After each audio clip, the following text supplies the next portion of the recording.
Start करते हैं। लेकिन अगर आप कंप्यूटर ऑर्गेनाइजेशन आर्किटेक्चर को अपना फर्स्ट टॉपिक मान के पढ़ाई करें तो शायद आपकी जो ओवरऑल आउटकम है उसमें सुधार हो सकता है।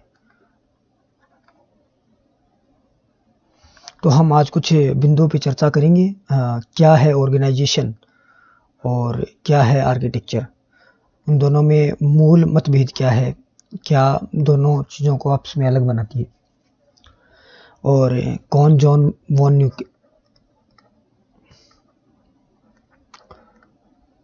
न्यूमैन साहब हैं, और कौन बेसिकली जो दो आर्किटेक्चर हम पढ़ते हैं हार्वर्ड आर्किटेक्चर, इनके बारे में आज हम चर्चा करेंगे।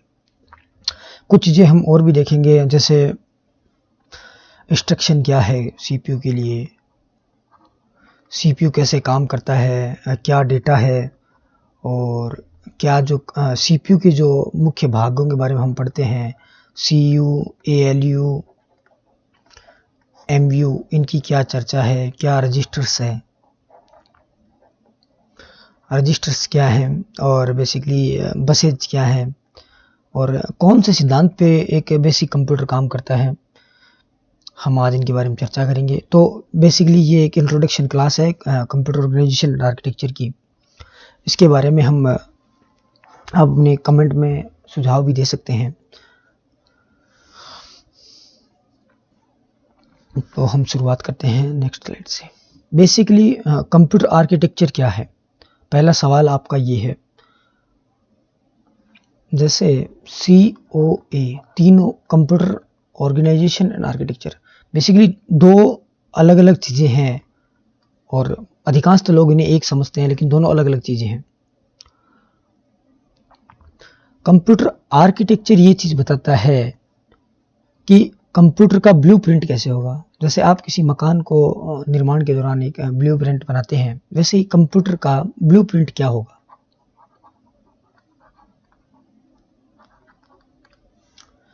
ऑर्गेनाइजेशन हमें ये दिखाता है कि कंप्यूटर का ओवरऑल परफॉर्मेंस क्या होगा।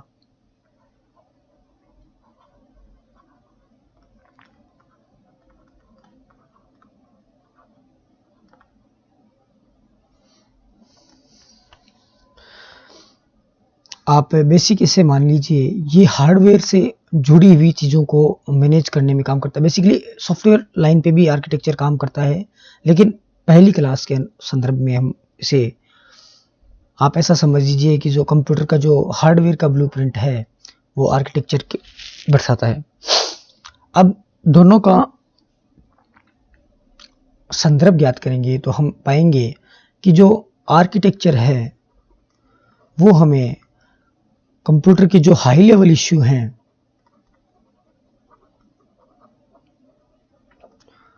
उनसे संपर्क स्थापित करता है। वहीं दूसरी जो ऑर्गेनाइजेशन है वो हमें लो लेवल के जो इश्यू हैं कंप्यूटर में जो दिखाई पड़ते हैं उनके बारे में बात करता है। हम डिटेल से बात करेंगे। बेसिकली अगर कंप्यूटर आर्किटेक्चर को हम समझना चाहें तो बेसिकली ये कहता है कि कंप्यूटर के घटकों के साथ कैसे उनका सामंजस्य होगा। सिंपल भाषा में कहें, कंप्यूटर के घटकों के साथ सामंजस्य, और सबसे ज़्यादा नाम आता है एक आर्किटेक्चर के बारे में हम पढ़ेंगे आगे, जॉन वॉन न्यूमैन साहब।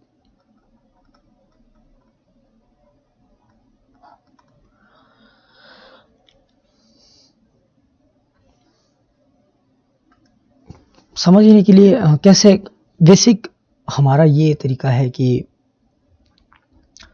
हमारे पास डेटा होता है, डेटा इन्फॉर्मेशन बन जाता है। बेसिकली आप इस पैराडिगम को समझिए, क्या कहना चाहती है, प्रोग्राम और अंततः हमारा सॉफ्टवेयर।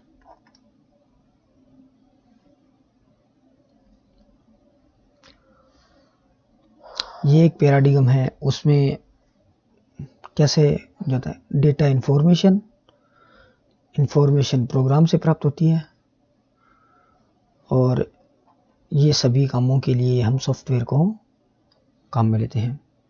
बेसिकली प्रोग्राम और सॉफ्टवेयर के बारे में आपने एक प्रसिद्ध पंक्ति सुनी होगी, ए सेट ऑफ इंस्ट्रक्शन।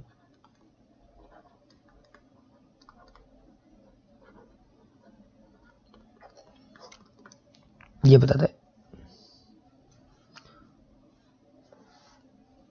अगर सीपीयू का एक बेसिक डायग्राम हम बनाना चाहें तो बेसिकली आप ऐसे बनाएंगे कि उसमें मेन कंपोनेंट में 3 यूनिट होती है, एएलयू, एमयू और कंट्रोल यूनिट।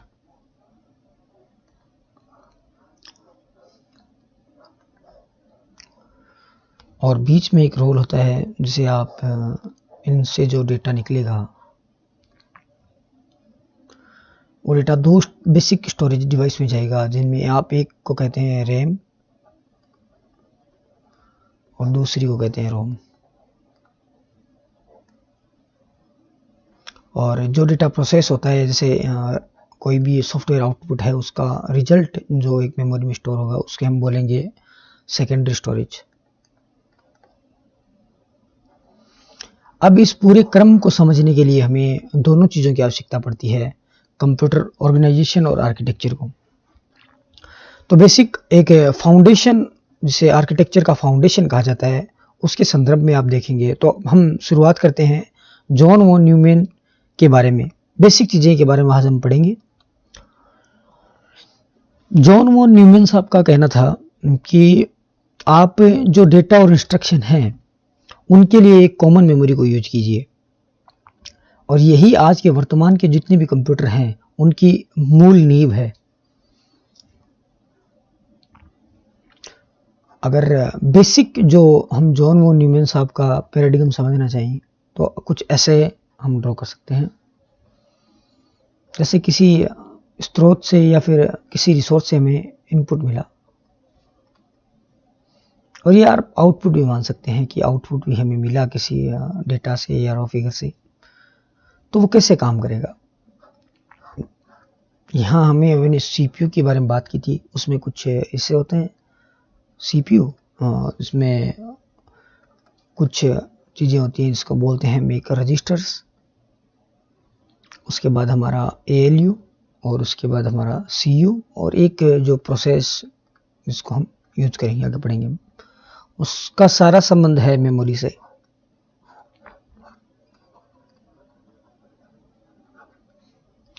और मेमोरी का संबंध है, मेमोरी 2 चीज़ों को होल्ड करती है जॉन वॉन न्यूमैन के साथ अनुसार, डेटा और इंस्ट्रक्शन।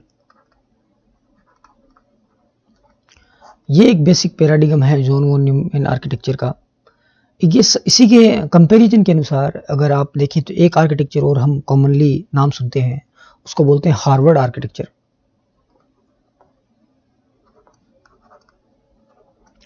हार्वर्ड आर्किटेक्चर क्या कहता है कि मेमोरी को हम 2 भागों में बांटते हैं, या फिर 2 जगह अलग अलग तरीके से काम करते हैं, कि डेटा और जो इंस्ट्रक्शन है वो दोनों अलग अलग मेमोरी यूज करेंगे। जैसे अगर कोई डेटा है तो उसके लिए एक अलग से मेमोरी स्लॉट होगा, और दूसरा जो सीपीयू है और जो प्रोसेस है हमारी आईओ की, और जो इंस्ट्रक्शन होंगे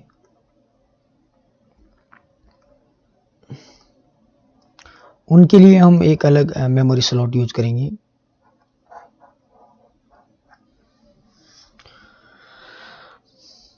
अब बात करते हैं जॉन वॉन न्यूमैन आर्किटेक्चर की थोड़ी सी हिस्ट्री के बारे में। बेसिकली एक क्वेश्चन कई बार पूछा जाता है कि कौन से आर्किटेक्चर पे काम करता है, दोनों अलग अलग क्या सिद्धांत पे काम करते हैं। जो भी हार्वर्ड आर्किटेक्चर था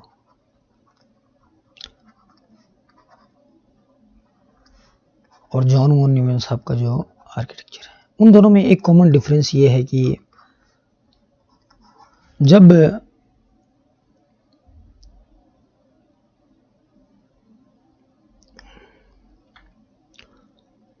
डेटा और इंस्ट्रक्शन दोनों अलग अलग मेमोरी यूज करें तो वो हार्वर्ड आर्किटेक्चर का हिस्सा है।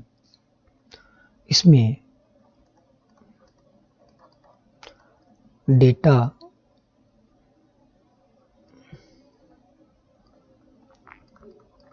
और इंस्ट्रक्शन के लिए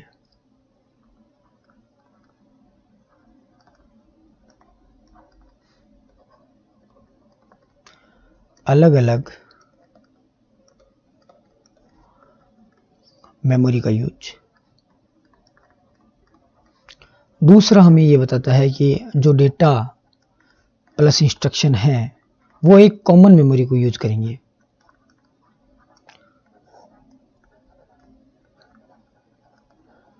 या शेयर करेंगे आप। अब जॉन वॉन न्यूमैन के इस कॉन्सेप्ट को हम महत्वपूर्ण कॉन्सेप्ट को हम कहते हैं स्टोर्ड मेमोरी आर्किटेक्चर। परीक्षा की दृष्टि से इस संदर्भ में सबसे महत्वपूर्ण लाइन यही है कि जॉन वॉन न्यूमैन आर्किटेक्चर किस को फॉलो करता है। तो याद रखने योग्य बात यही है कि स्टोर्ड मेमोरी आर्किटेक्चर इसे हम कहते हैं और यह स्टोर प्रोग्राम का सिद्धांत कहलाता है। अगर प्रिंसिपल का पूछे तो स्टोर प्रोग्राम कहलाता है। लगभग इसकी हिस्ट्री के बारे में बात करें तो जॉन वॉन न्यूमैन साहब ने 1945 में इसे प्रतिपादित किया था।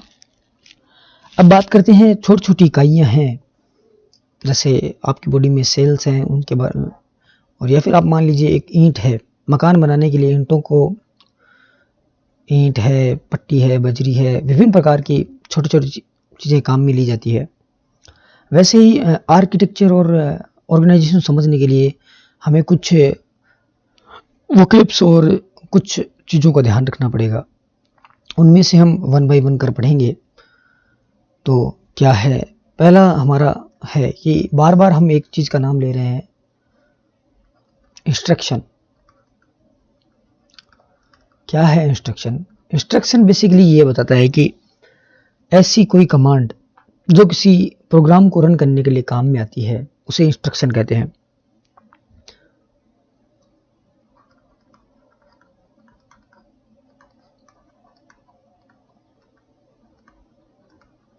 कमांड या सेट ऑफ कमांड्स आप कह सकते हैं जो किसी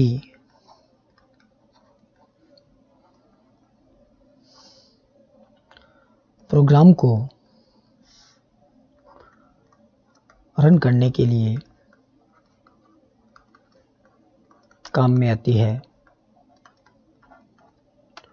वो इंस्ट्रक्शन कहलाती है। दूसरी बात करें हम इंस्ट्रक्शन के बाद, बेसिकली इसी से आप प्रोग्राम को समझ सकते हैं। अगर प्रोग्राम की परिभाषा आप समझना चाहें तो program basically a set of instruction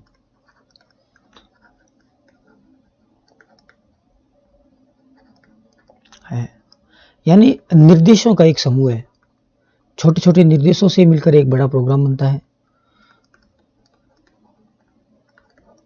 और प्रोग्राम्स और इंस्ट्रक्शन को जब आप प्रोग्रामिंग्स पढ़ते हैं तो आप उनको विशेष ध्यान देते हैं कि कौन कौन सी कंडीशंस, कौन से ऑपरेट्स, कौन से ऑपरेंड्स हम यूज करते हैं। उसके बाद दूसरा जो हमारा बिंदु है उसे कहते हैं डेटा। डेटा हमें क्या कहता है? डेटा बेसिकली आप ऐसा समझिए, किसी जैसे आप बाजार से सब्जी लाए और आपने उसे पकाया और बनाई, ठीक है। वैसे ही जो हमारे पास जो सबसे कच्चा डेटा है, रॉ फैक्ट्स हैं, उन्हें आप डेटा कह सकते हैं। रॉ फैक्ट्स हैं, जो फिगर्स हैं, तो वो हमारा डेटा कहलाता है। डेटा जैसे ही प्रोसेस होता है वो एक यूजफुल पीस ऑफ डेटा बन जाता है, जिसे आप इंफॉर्मेशन कहते हैं।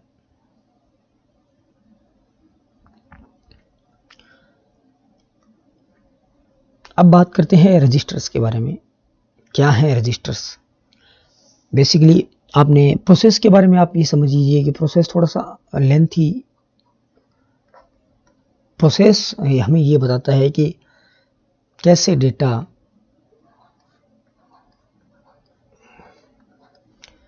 कैसे एक डेटा का समूह है या फिर फैक्ट्स का समूह है या फिगर्स का समूह है एक इंफॉर्मेशन के रूप में तब्दील होता है। ठीक है, अब हम कुछ और बात करेंगे। जैसे आपने सीपीयू के दौरान 3 चीज़ें पढ़ी होंगी, ALU, MU और CU। बेसिकली कंप्यूटर आर्किटेक्चर पढ़ने के दौरान हमें समझना पड़ेगा कि क्या है अर्थमेटिक लॉजिकल यूनिट और MU क्या है। बेसिकली जैसे नाम से परिभाषित हो रहा है, ऐसी यूनिट जो सीपीयू को अर्थमेटिक लॉजिकल टास्क करने के लिए तैयार करे, और ऐसी यूनिट जो किसी डेटा के भंडारण में हमारी मदद करे, उसे मेमोरी यूनिट कहते हैं। सबसे ज़्यादा कन्फ्यूजन इसमें है अगर ऑर्गेनाइजेशन आर्किटेक्चर में सीयू का महत्वपूर्ण योगदान है। कंट्रोल यूनिट, कंट्रोल का मतलब है कि कैसे सीपीयू हमारा कंट्रोल करेगा। बेसिकली आप इसको डिटेल में हम अगर इससे बात करें तो इसमें 2 यूनिट्स होती हैं। एक को बोलते हैं टाइमिंग कंट्रोल। कंट्रोल का बेसिक अर्थ ये है कि नियंत्रण से आप ये समझते हैं कि क्या चीज़ें कैसे काम करेगी। एक होता है कंट्रोल सिग्नल। 2 चीज़ें सीयू में मुख्य भूमिका अदा करती है, उनमें से दोनों ये हैं। अब टाइमिंग कंट्रोल का मूल मतलब ये है कि जैसे कोई इंस्ट्रक्शन है, उसका क्रम क्या रहेगा। जैसे आप इसे समझिए, कौन सी इंस्ट्रक्शन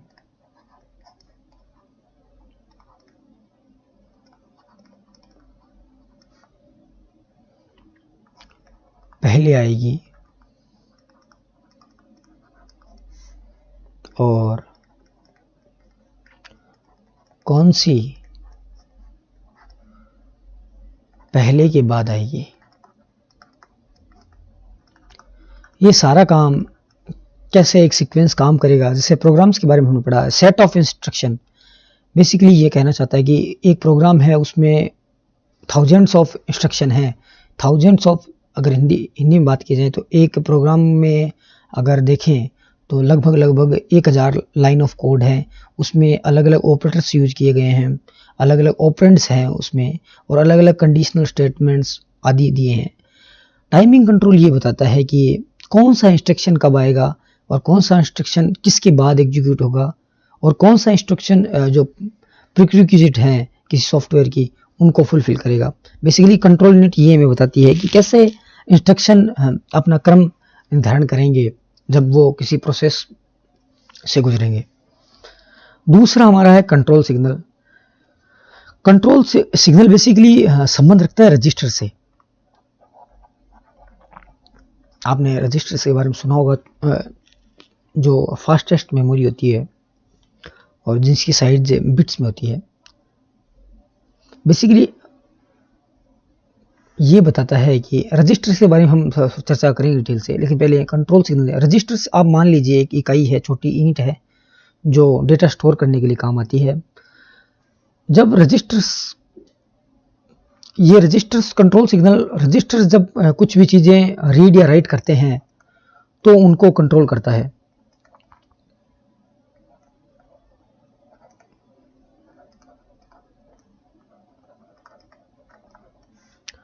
और हमें ये बताता है कि कब किस,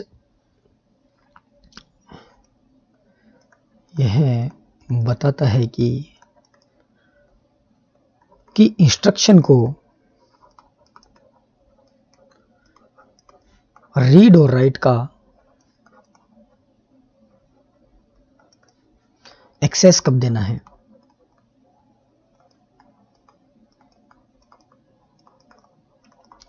कंट्रोल बेसिकली इंस्ट्रक्शन ही कर रही है ये, लेकिन ये रजिस्टर्स जो मेमोरी हैं उनका कंट्रोल अपने पास रखती है, ताकि बहुत से जो कंटिन्यूस इंस्ट्रक्शन चल रहे हैं किसी लूप में या फिर किसी प्रोग्राम में, तो उनको सेपरेट टाइम और सेपरेट एक्सेस मिल सके, यानी डेटा कहीं ओवरलैप ना हो।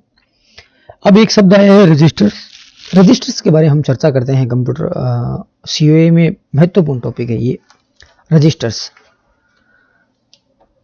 आप ऐसा समझिए, कंप्यूटर की जो सबसे फास्टेस्ट इकाई है वो है रजिस्टर्स।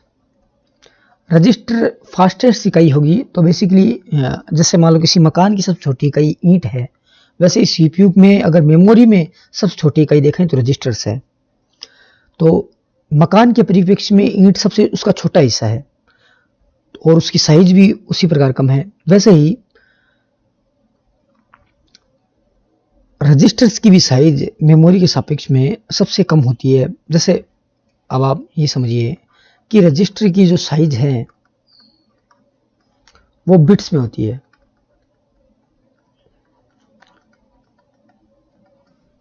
और रजिस्टर्स का बेसिकली ये काम है कि वो कुछ समय के लिए या टेम्परेरी रूप से डेटा को स्टोर करते हैं।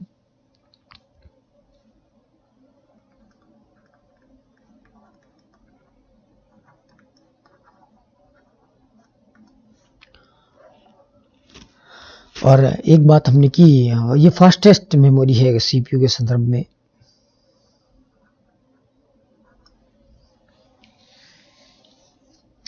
अब रजिस्टर्स का भी एक पूरा परिवार है, उनके बारे में हम बात करेंगे।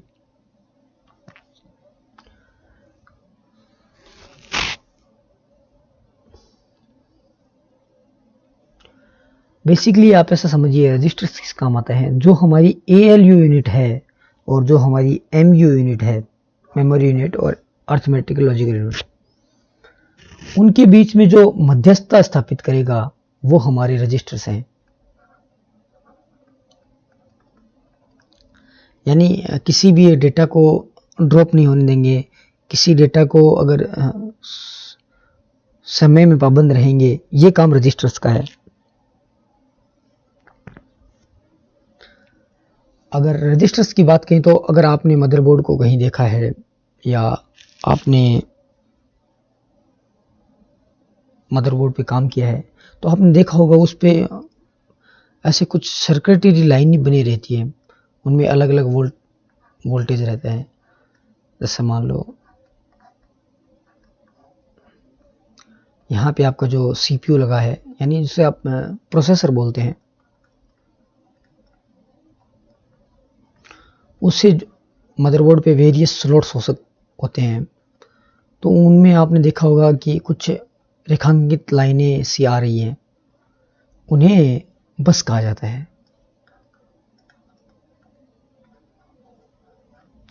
बस बेसिकली ऐसा समझिए कि बस के बारे में चर्चा करते हैं तो ये कलेक्शन ऑफ वायर्स है।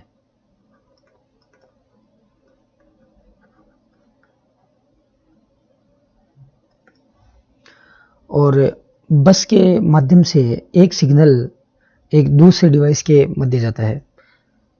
बस ये सिग्नल ट्रांसमीटर। बेसिकली बस के बारे में ये समझ, तो बस ही किसी दो इकाइयों को सीपीयू मदरबोर्ड पे दो इकाइयों जोड़ने के लिए बस को काम में लिया जाता है और ये एक ट्रांसमिशन मीडियम है।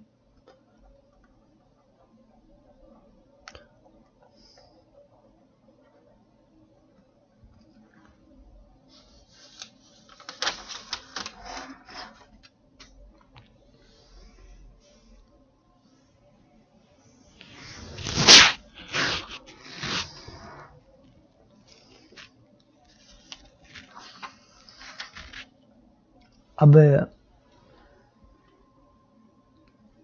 आपने जब भी कभी पावर सप्लाई को देखा होगा तो उसमें विभिन्न प्रकार के वोल्टेज होते हैं, अलग अलग तारें निकली जाती हैं, कुछ 2.5 वोल्ट की होती है, कुछ 5 वोल्ट की होती है।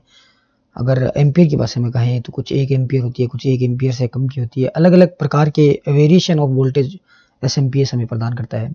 आपने देखा होगा मदरबोर्ड पे किसी एक सिंगल तार से पावर सप्लाई को कनेक्ट नहीं किया जाता। आपने जो मदरबोर्ड में जो मेन जो केबल लगी थी है, जो एसएमपीएस से पावर की आती है, उसमें वेरियस प्रकार के लाल, काले, रेड, ग्रीन और अलग अलग प्रकार के तार देखे हैं। अगर आप उन्हें देखेंगे तो वो एसएमपीएस का मूलतः काम ये है, वो अलग अलग वोल्टेज हमें प्रदान करती है। जैसे कुछ पोर्ट्स को 3.5 एम्पीयर की ज़रूरत है, कुछ को 2.5 वोल्ट की ज़रूरत है। तो वो अलग-अलग कैटेगरी ऑफ वोल्टेज को वो नियंत्रित करती है। और बेसिकली डेटा को भी आप ऐसे समझिए, मदरबोर्ड में जो डेटा है उसे वोल्टेज के रूप में सेंड किया जाता है। तो बस के बारे में हम थोड़ी चर्चा करते हैं। क्या है बस?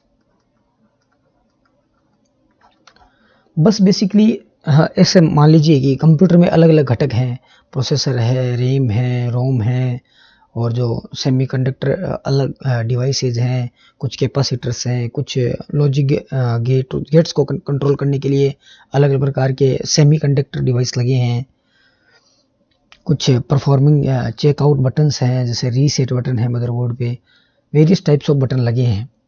उन सभी घटकों को एक साथ जोड़ने के लिए बस का उपयोग किया जाता है। मदरबोर्ड पे plenty of micro device and macro device लगे रहते हैं, उनको कनेक्ट करने के लिए बस का प्रयोग किया जाता है। अगर हम बिंदुवर लिखे हैं,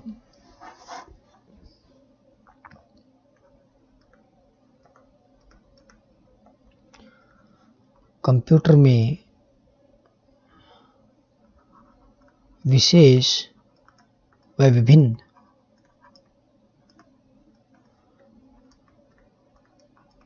घटकों को जोड़ने के लिए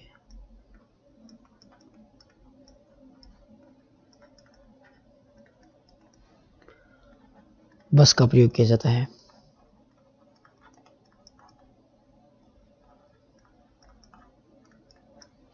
अब आपको ये सभी को पता है कि मदरबोर्ड एक सिलिकॉन या अर्धचालक धातुओं से बने रहते हैं। उनमें ही बसें ही ऐसी चीजें हैं जो सेट ऑफ वायर्स का काम करती है। दूसरी परिभाषा में आप ये कह सकते हैं पेयर ऑफ वायर्स या सेट ऑफ वायर्स। तीसरा बिंदु हमें यह दिखाता है कि बस में काम कैसे होता है। बेसिकली हमने वोल्टेज को समझा, तो बस का प्रयोग डेटा को वोल्टेज के रूप में सेंड करने के लिए लिया जाता है।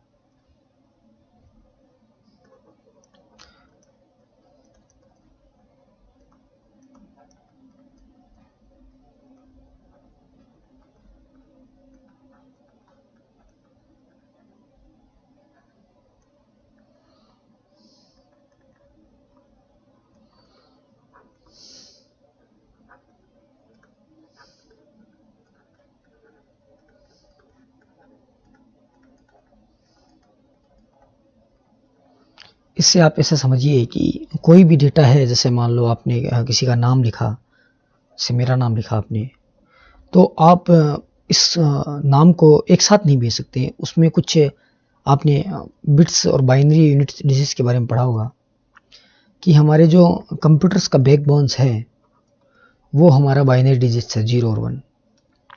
अब किसी भी 0 और 1 को कैसे भेजें, मदरबोर्ड में कैसे कम्युनिकेट करेगा सीपीयू एक अन्य सीपीयू में लगे जो अन्य जो पेरिफेरल्स कंपोनेंट्स हैं उनके साथ। तो बेसिकली बस ऐसा है कि जैसे मान लो कि ये दो इकाइयां हैं ए और बी,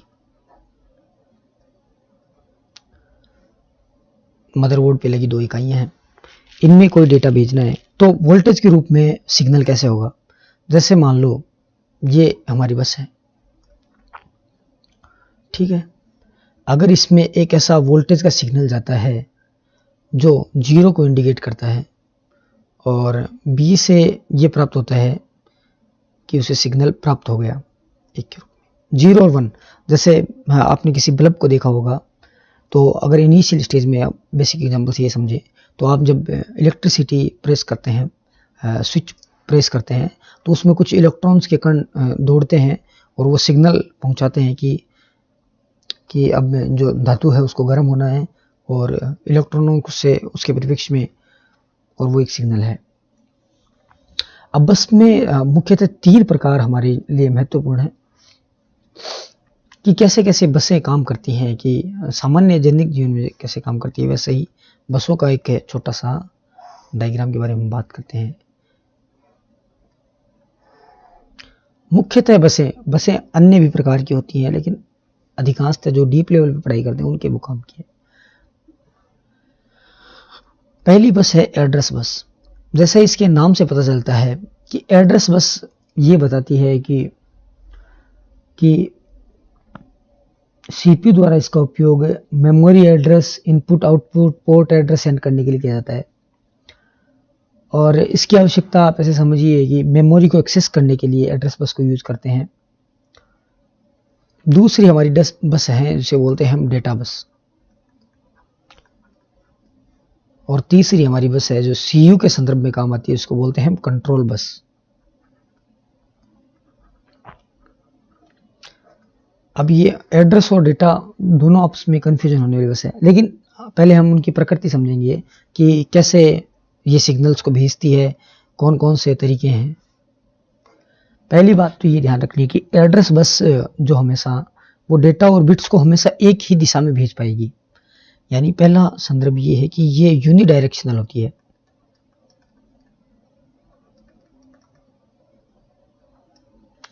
दूसरा हमारा बिंदु है कि डेटा बस कैसे काम करती है। डेटा बस, जैसे डेटा है तो डेटा हमेशा बाई डायरेक्शनल के रूप में डेटा बस द्वारा भेजा जाएगा। यानी एक समय में भेज सकती है, एक समय में उसी लाइन ऑफ वायर्स के थ्रू उस डेटा को ग्रहण कर सकती है।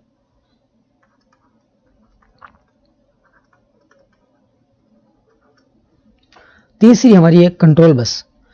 कंट्रोल बस भी बाई डायरेक्शनल होती है, ताकि वो हमारे उसमें कंट्रोल सिग्नल होते हैं जिसमें कंप्यूटर से जुड़े जितने भी डिवाइस हैं उनको कंट्रोल करने के लिए बनाया जाता है। तो बेसिकली ये भी बाई डायरेक्शनल प्रकृति की होती है।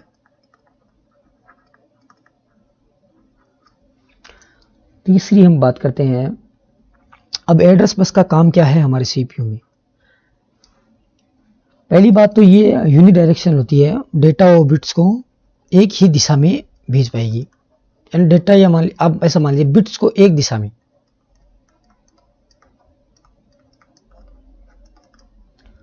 उसके बाद हम बात करते हैं कि सीपीयू उसका क्या काम में लेता है। सीपीयू इसका उपयोग जैसे मेमोरी के एड्रेस हो गए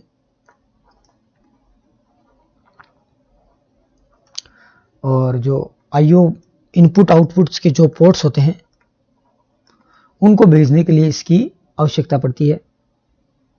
बेसिकली आप ऐसा समझिए कि एड्रेस बस का उपयोग मेमोरी एक्सेस करने के लिए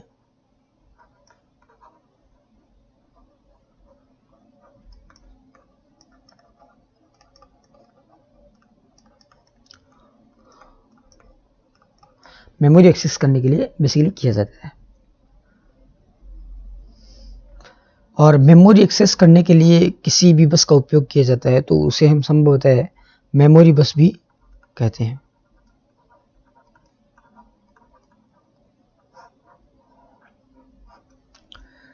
दूसरा हमारा डेटा बस। डेटा बस का ऐसा समझिए कि डेटा से सीपीयू से मेमोरी व मेमोरी से सीपीयू, इनपुट आउटपुट डिवाइस से सीपीयू और सीपीयू से आउटपुट डिवाइस को सेंड करने के लिए इसका उपयोग किया जाता है।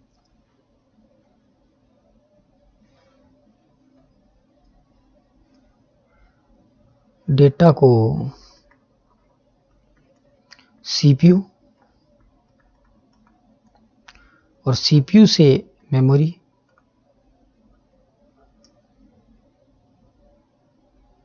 और इनपुट डिवाइस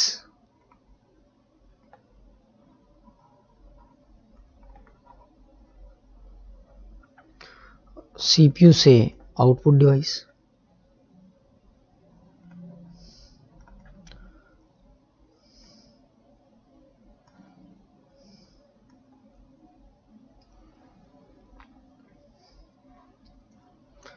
इसका हम यूज करते हैं डेटा बस का। अब बात रही कंट्रोल बस की। कंट्रोल बस में ऐसा मान लीजिए इसमें सिग्नल्स के एक ग्रुप बने रहते हैं।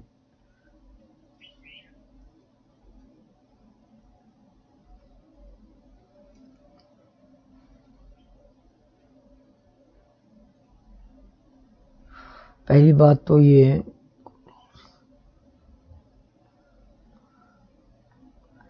आप ऐसा समझिए, जैसे इस डायग्राम में आपने देखा कि अलग अलग वेरियस डिवाइस जुड़े हैं इसमें सीपीयू के साथ।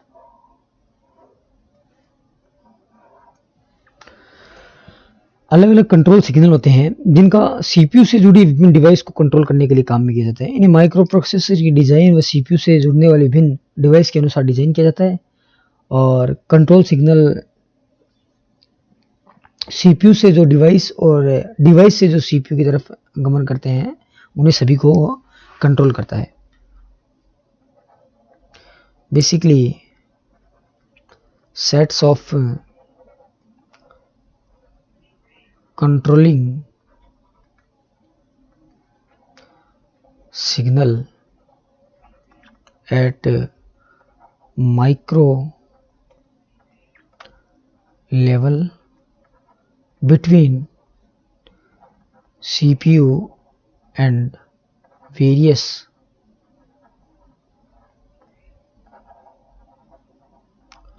devices। जब हम डिटेल में पढ़ेंगे तो आप कंट्रोल बस का वेरियस जो माइक्रो प्रोसेसर के लेवल पे जो इनको कंट्रोलिंग करने के सिग्नल्स होते हैं उनके बारे में हम चर्चा करेंगे। आज हमारा बेसिक ओवरव्यू है, तो हम समझेंगे कि क्या क्या चीज़ें हमें पढ़ेंगे और क्या क्या चीज़ें हमें पढ़नी चाहिए। उसके बाद में एक टॉपिक और है हमारा जिसके बारे में भी प्रश्न पूछे जाते हैं कि रजिस्टर्स क्या हैं।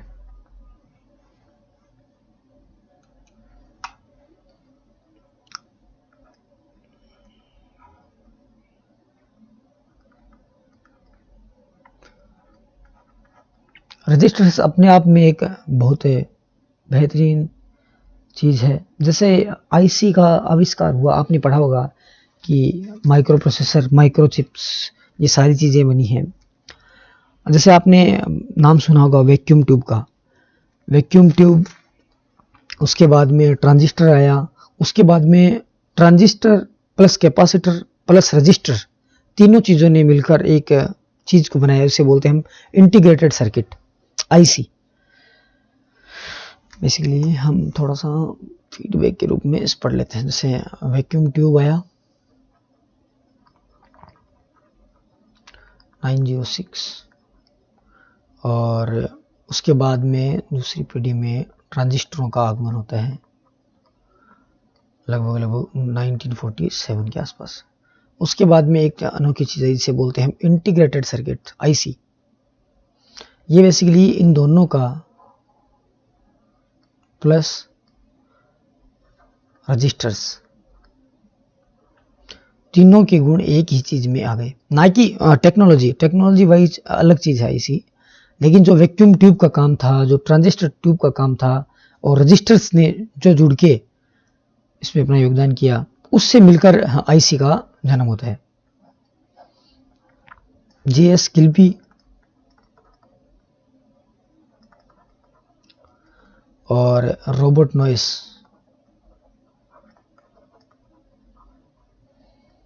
ने हमें इस बेहतरीन टेक्नोलॉजी से, AT&T लैब में वो काम कर रहे थे, तब उन्होंने इसे डेवलप किया, या फिर मान लीजिए उनका प्रथम जो प्रोटोटाइप था वो पब्लिकली उन्होंने प्रोवाइड किया लगभग 1947 के 10 साल बाद 1957 में। अब आईसी के बनने के योगदान में सबसे इंपॉर्टेंट रोल इसका माना जाता है, इसे हम रजिस्टर्स कहते हैं।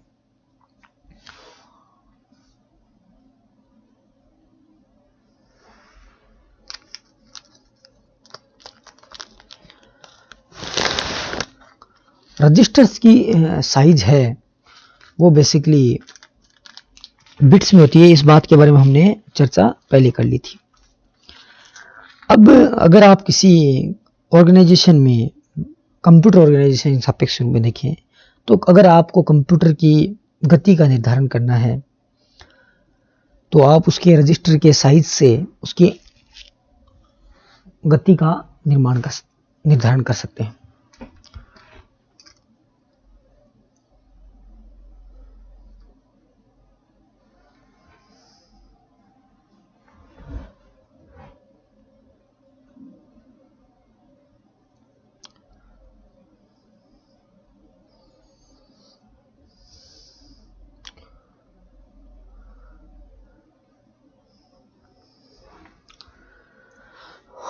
पार्ट ऑफ सीपीयू,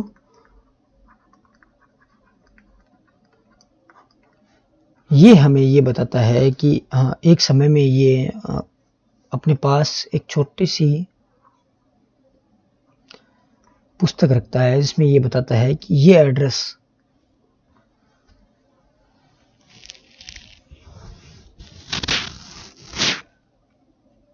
मान लीजिए, आप एड्रेस मान लीजिए इसको, और जो इन्फॉर्मेशन का जो एड्रेस है, इन्फॉर्मेशन के बारे में बताता रहता है कि ये इन्फॉर्मेशन सीपीयू के कौन से हिस्से से आई है और सीपीयू के कौन से हिस्से से प्रोसेस होनी है और कौन से हिस्से में जाके ये स्टोर होनी है। ये 3 बेसिक काम रजिस्टर करके देता है हमें। यानी इन्फॉर्मेशन के भाग का ये बताता है कि ये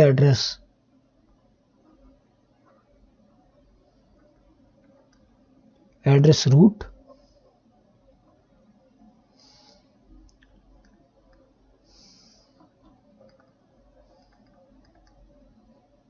इंफॉर्मेशन ओरिजिन्स कि बेसिकली कौन सी यूनिट ने इसको और इंफॉर्मेशन को ओरिजिन किया है। तीसरा ये कि ये कहाँ स्टोर होगी।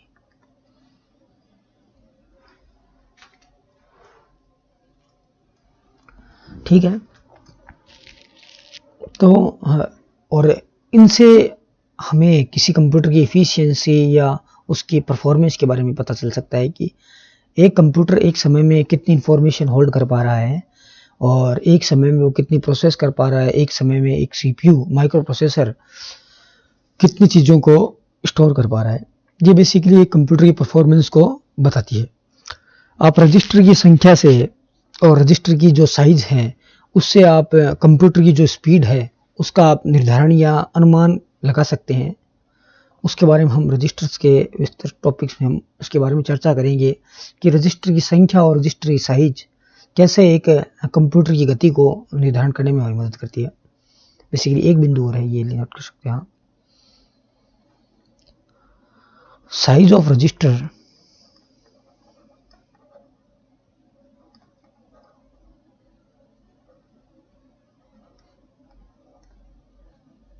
And number of registers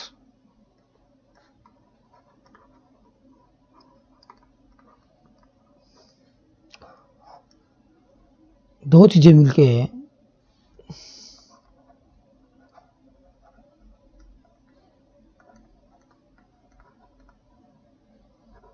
speed को डिसाइड कर सकते हैं आप। अब बात करते हैं कि एक रजिस्टर का भरा पूरा परिवार है, कौन कौन से रजिस्टर्स होते हैं उनके बारे में हम थोड़ी चर्चा करेंगे।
MAR रजिस्टर बेसिकली ये मेमोरी एड्रेस रजिस्टर होता है।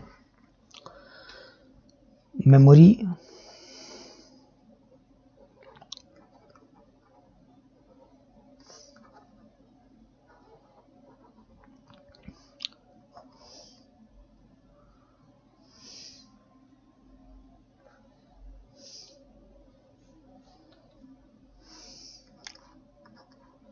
AR का संबंध एक्यूमुलेटर से है, या बीच में रह गए मेमोरी बफर रजिस्टर।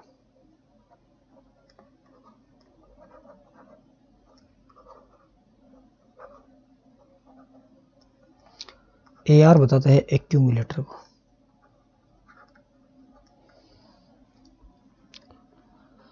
PCR हमारा बताता है प्रोग्राम काउंटर रजिस्टर।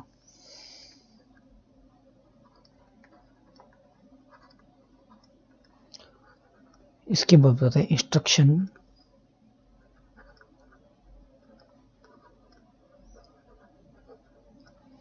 DR हमारा बताता है डेटा रजिस्टर।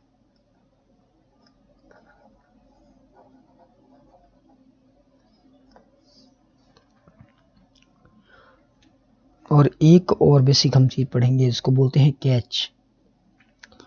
कैच भी अलग अलग प्रकार के होते हैं। कैच के बारे में कर चर्चा करते हैं हम। कैच क्या होता है? कैच बेसिकली आप ऐसे समझिए कि एक ब्रिज है CPU और जो मेन मेमोरीज हैं,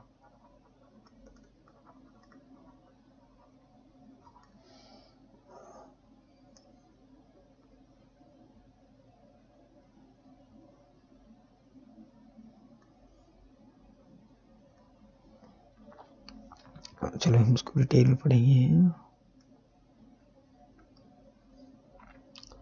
हम ऐसे समझिए कि आप एक ब्रिज है CPU और मेन मेमोरी को जोड़ने के बीच में जो काम में लिया जाता है उसे कैच कहते हैं।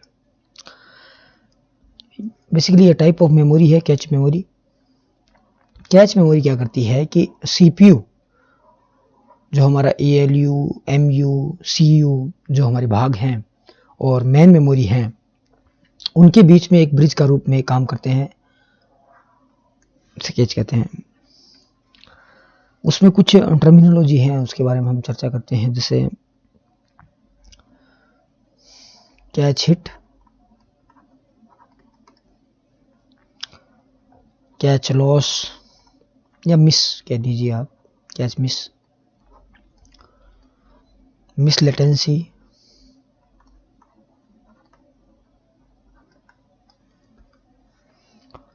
और एक टर्मिनोलॉजी और थी, इसको बोलते हैं पेज हिट,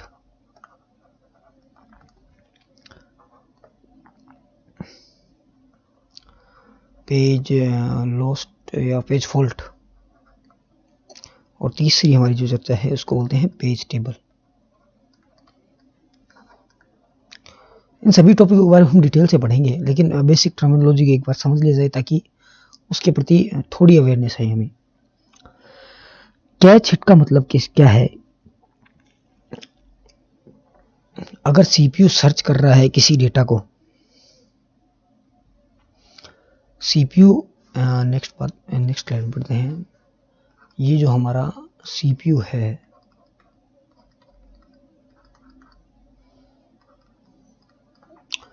CPU किसी डेटा को सर्च कर रहा है, कहां पर? हमारे मेमोरी में।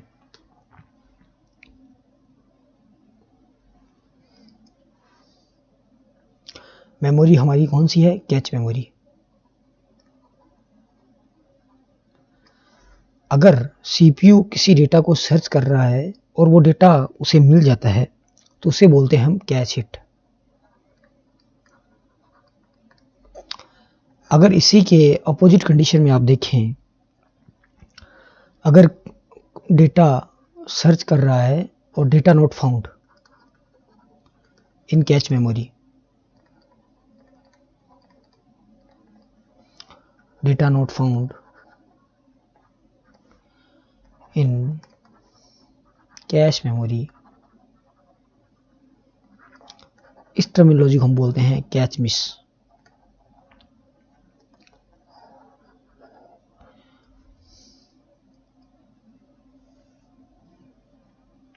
अब मिस लेटेंसी क्या होता है? जो हमारा कैश है, ये मेन मेमोरी से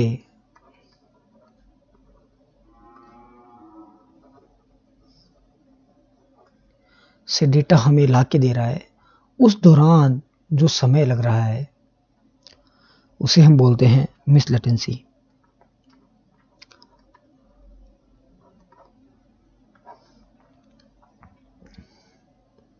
अब ऐसे ही संदर्भ में आप समझिए कि 3 टर्मिनोलॉजी हमने पढ़ी थी, पेज हिट, पेज फॉल्ट और पेज टेबल। तो इनके बारे में हम चर्चा करते हैं। तो पेज हिट ये बताता है कि जब कैच, जो हमारा कैच मेमोरी है या कैच प्रोग्राम, आपसे एक बार कैच मेमोरी समझिए, वो किसी डेटा को मेन मेमोरी में ढूंढता है।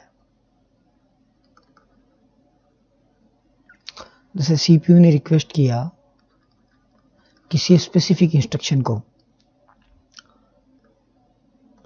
तो कैच मेमोरी उसे मेन मेमोरी में ढूंढती है, ठीक है। अगर डेटा मिल जाता है तो वो पेज हिट है, अगर डेटा नॉट फाउंड तो वो हमारा पेज फॉल्ट है। पेज टेबल बेसिकली हमें ये बताती है, कैच मेमोरी को बताती है कि कौन सा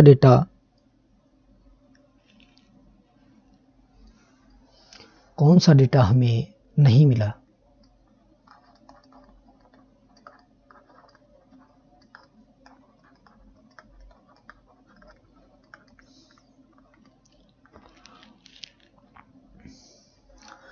ये हमारा कैच के बारे में था। अब हमें उसी के बारे में, जो हमारा मेन टॉपिक था उसके बारे में चलते हैं, रजिस्टर्स। क्या कहते हैं रजिस्टर्स? आपने फ्लिप फ्लॉप का नाम सुना होगा। आप फ्लिप फ्लॉप को ऐसे समझिए जैसे एक स्विच है, उसको प्रेस करने पर एक जनरेट हो रहा है इनपुट 1 और बंद करने पर उसे एक प्राप्त हो रही है हमें 0।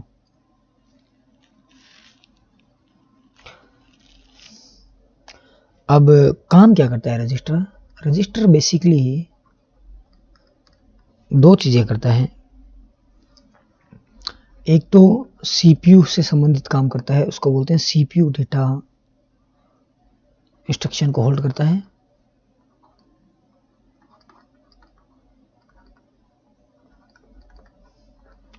प्लस हमारा जो दूसरा काम है उसका मेमोरी के जो जितने भी एड्रेस हैं उनको टेम्पररी रूप से स्टोर करता है।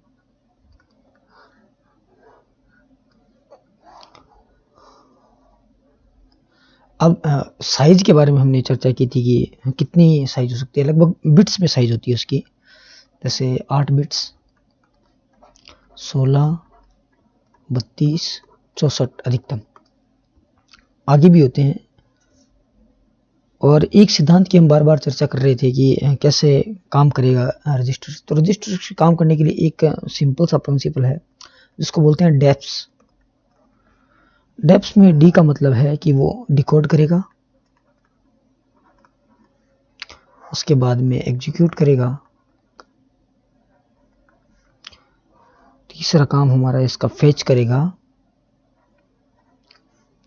और चौथा काम है स्टोर करेगा। ठीक है।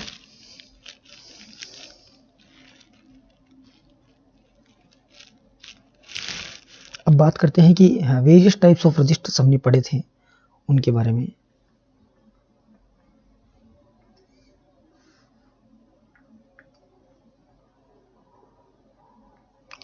यहीं पे समझते हैं कि क्या काम करता है।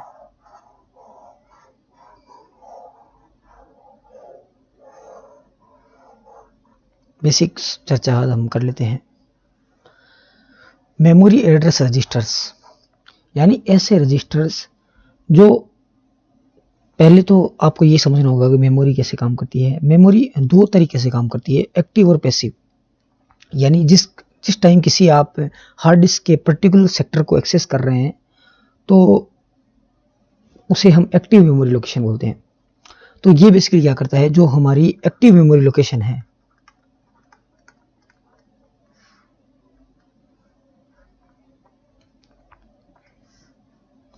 जो हमारी एक्टिव मेमोरी लोकेशन है उसको क्या करेगा, होल्ड करेगा।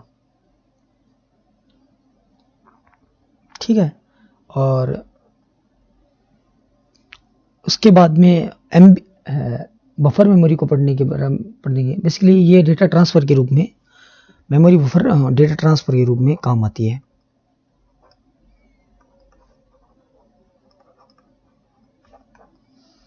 अब बात रही एक्यूमुलेटर की। ये एक्यूमुलेटर मेमोरी में इंपॉर्टेंट है, इसके बारे में हमें समझने से पहले पड़ेगा। जो भी रजिस्टर सीपीयू ने जो भी आउटपुट जनरेट किया है, जो भी रिजल्ट जनरेट किया है, उसे एक्यूमुलेटर अपने पास होल्ड करके रखता है। Results of instruction are stored / hold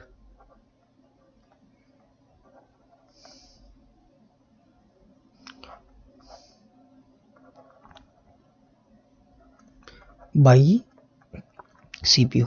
ठीक है, प्रोग्राम काउंटर की बात हम एक चरण के बाद करेंगे। इंस्ट्रक्शन रजिस्टर्स क्या कहते हैं? जैसे नाम से पता चलता है कि जैसे 3 लगातार व्यक्ति एक क्रम में आ रहे हैं अपना काम करवाने के लिए किसी काउंटर पे, तो यह बिल्कुल वैसे ही काम करता है कि रजिस्टर करंट जो इंस्ट्रक्शन है, जो करंट एग्जीक्यूट होने वाला है, उसको होल्ड करके रखेगा। ठीक है,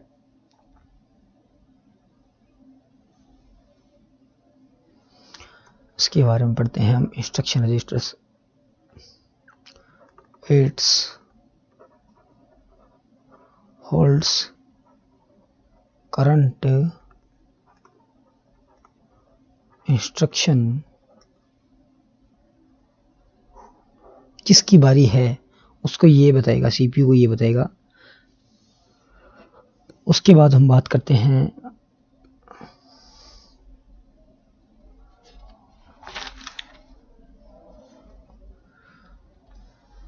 प्रोग्राम काउंटर की। ये तो करंट को, इंस्ट्रक्शन को होल्ड करेगा। प्रोग्राम काउंटर हमें ये बताएगा कि नेक्स्ट इंस्ट्रक्शन कौन सा आने वाला है।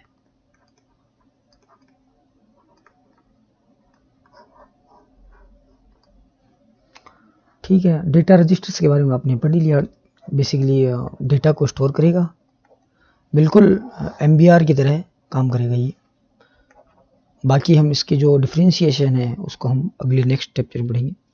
टेम्पररी रजिस्टर्स टेम्पररी रूप से डेटा को होल्ड करने के लिए काम में लिए जाते हैं। उनमें वेरियस टाइप्स ऑफ इंस्ट्रक्शन रहते हैं, उनके बारे में भी हम डिटेल से चर्चा करेंगे।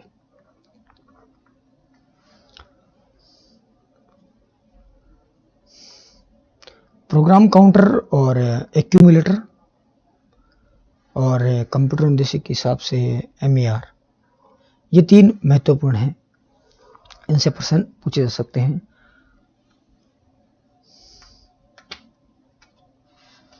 तो इन सब की पीडीएफ आपको टेलीग्राम ग्रुप में मिल जाएगी, आप हमारा टेलीग्राम ज्वाइन कर सकते हैं।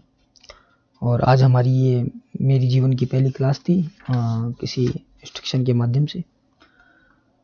तो मैं आप सभी का धन्यवाद करता हूँ लाइव स्ट्रीम में जुड़ने में।